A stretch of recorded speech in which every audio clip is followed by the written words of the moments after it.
শোণিতপুৰৰ ৰঙাপাৰাত ভয়ংকৰ ঘটনা অচিনাক্ত দুৰ্বৃত্তৰ গুলীত নিহত হল এজন যুৱক ৰঙাপাৰাৰ কলনী চাহ বাগিচাত সংঘটিত হৈছে এই ঘটনাটো জয়গুৰু মন্দিৰৰ সন্মুখত বাগিচাখনৰ এজন যুৱকক হত্যা কৰি পেলাই থৈ যায় দুৰ্বৃত্তই মৃত যুৱকজনৰ নাম ডেভিড সাংগা বুলি জানিব পৰা গৈছে স্থানীয় মহিলাই শুনিছিল গুলী চালনাৰ শব্দ ঘটনাস্থলীৰ পৰা উদ্ধাৰ হয় এটা খালি কাৰ্টেজ এই মুহূৰ্তত আমি জনাইছো ব্ৰেকিং নিউজ জয়গুৰু মন্দিৰৰ সন্মুখত বাগিচাৰ এজন যুৱকক অচিনাক্ত দুৰ্বৃত্তই গুলীয়াই হত্যা কৰে ৰঙাপাৰাৰ কলনী চাহ বাগিচাত সংঘটিত হৈছে এই ঘটনাটো জয়গুৰু মন্দিৰৰ সন্মুখত বাগিচাখনৰ এজন যুৱকক এনেদৰে নৃশংসভাৱে গুলীয়াই হত্যা কৰে অচিনাক্ত দুৰ্বৃত্তই মৃত যুৱকজনৰ নাম ডেভিড সাংগা বুলি জানিব পৰা গৈছে স্থানীয় মহিলাই শুনিছিল গুলী চালনাৰ শব্দও ঘটনাস্থলীৰ পৰা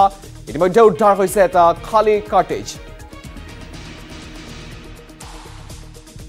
আমাৰ চাইডৰ পুলিচ ষ্টেচনৰ অন্তৰ্গত কলনী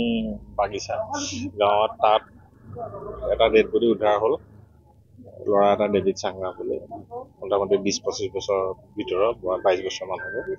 তাৰ ডেড বডি উদ্ধাৰ হ'ল ইনভেষ্টিগেশ্যনৰ সময়ত দিনে আমি গম পাইছোঁ যে কাৰ্টেজ এটা পাইছিল বুলি বাকীখিনি আমি পোষ্টমৰ্টমৰ কাৰণে পঠিয়াইছোঁ বাকী ইনভেষ্টিগেশ্যনৰ পিছত কি হয় সেইটো গম পাম